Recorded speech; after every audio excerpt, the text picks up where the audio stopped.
بسم اللہ الرحمن الرحیم الحمدللہ رب العالمین اللہم صلی وسلم وبارک علی من نسبہ سیدنا و مولانا محمد احمد حامد محمود حبیبک النبی الأمی الرؤوف الرحیم وعلی آلہ واصحابہ اجمعین وبارک وسلم۔ معزز سامعین کرام، پچھلی ویڈیو کے اندر ہم نے سورہ آل عمران کی فضیلت بیان کی تھی، اس کی آیت نمبر 26 اور 27 کی فضیلت جو ہے وہ آپ کے سامنے بیان کی تھی۔ آج بھی ہم سورہ آل عمران کی چند فضیلتیں آپ کے سامنے بیان کرتے ہیں کہ فرمایا کہ جو شخص روزانہ بلا ناغہ جو یہ چاہتا ہے کہ میرا خاتمہ ایمان کے اوپر ہو،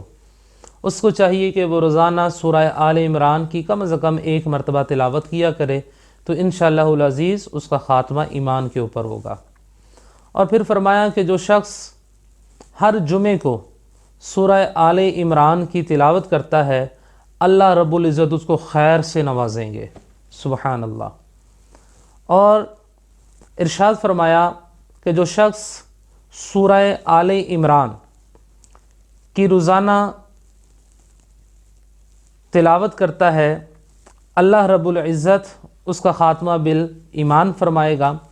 اور جو شخص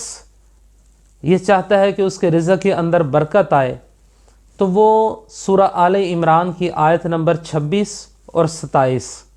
قل اللہم مالک الملک تؤتی الملک من تشاء وتعز من تشاء وتذل من تشاء، اس کو آخر تک جو ہے